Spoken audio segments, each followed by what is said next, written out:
So welcome to our class on heat waves. In the previous class, we tried to understand what are cold waves.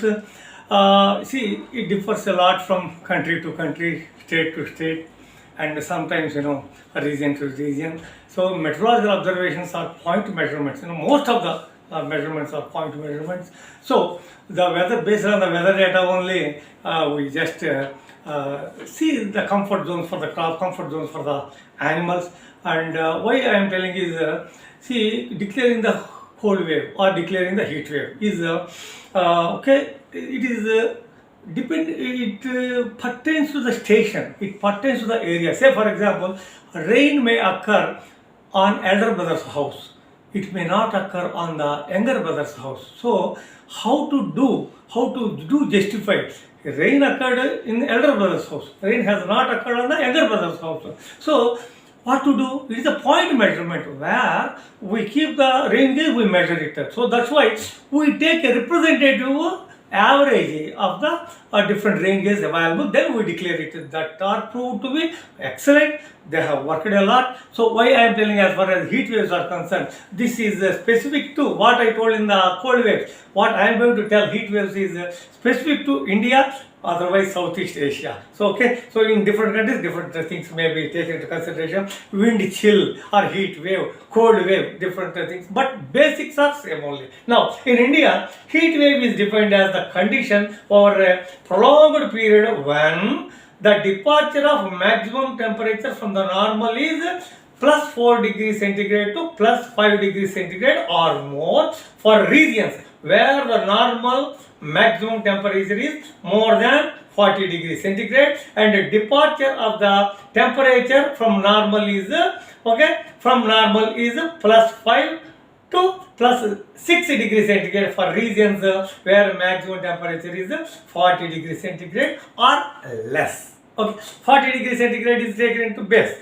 If it is less, if it is more, okay, depending upon that, plus or minus 5, or you can say plus or minus 4 to 6. So this is how, depending upon the stations, we just let us not have any confusion. It is defined as a condition over a prolonged period when the departure of the maximum temperature. Here we take the maximum temperature at least for the last 30 years. Of average. From there, what is the departure that we see? Then we declare the heat waves.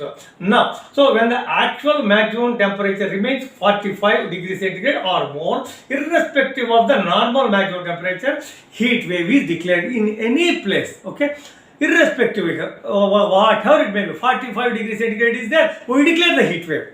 Okay, now see. Under special situations, when the maximum temperature of a station reaches at least 40 degrees centigrade for plains and at least 30 degrees centigrade for hilly regions. So as far as India is concerned, these are the numbers you should remember, because they are SRF or NET exams are concerned. Okay, they are for the Indian only, that's why. So even Southeast Asia, for other countries, other parameters. But basis is same only. Now, so let us go to when the departure of the maximum temperature from the normal is plus 60 degrees centigrade or more for regions where the normal minimum temperature is more than 40, and plus 7 degrees centigrade or more for regions where the normal maximum temperature is 40 degrees centigrade and less. There should be 40 degrees centigrade and less. If at all plus 7, less than 40, 39, 38 plus 7 we declare. So that's what, as far as India is concerned, we call them as the severe heat waves. Heat waves, severe heat waves. Now, so these are very harmful during the summer. The harmful effects include shedding of the fruits, as far as plantation crops are concerned, shedding of the fruits, plants, and drying of the water resources. Water resources means wells, tanks, riverlets, rivers, in between lakes, big lakes. This is what. So loss of water by evaporation from the irrigation channels. When we are conveying the water, irrigation channels, water gets evaporated.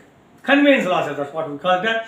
Transpiration increases from plants beyond recouping level. That's why in groundnut, in the coastal areas, leaves tilt you will find between 11 and 2 o'clock.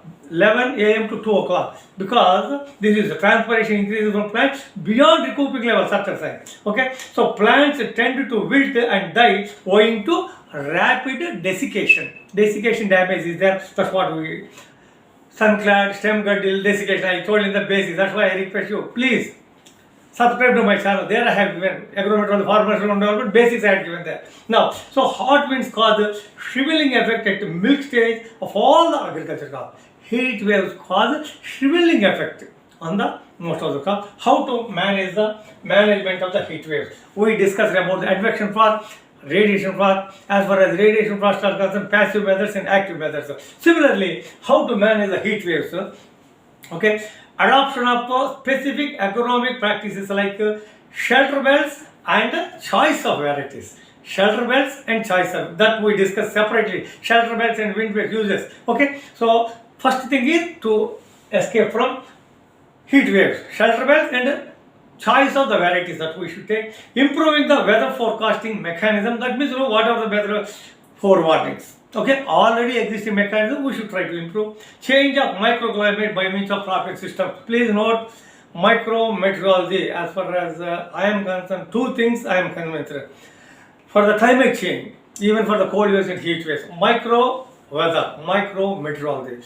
Micrometeorology is going to solve innumerable problems even for the climate change and hydrological cycle or water balance techniques. This is what I believed. That's what broadly we came to know. So that's why micrometeorology I am going to cover extensively in the days to come. Okay, anyway, so micrometeorology techniques we should follow. And finally, crop insurance. Crop insurance is a risk transfer mechanism. It's not a foolproof. We are going to get some damage, but the damage is transferred through or to some mechanisms, some tools of insurance are there. Anyway, so we should protect the farmer first. Farmer is the one for whom we should work day in and day out. That's why crop insurance is one of the, of course, management management of heat waves. So this is what I would like to discuss with you. In the days to come, we try to understand, we try to learn good extensive micrometeorology, extensive water balance techniques, whatnot, so to combat cold waves and heat waves. So may God bless you. Thank you very much.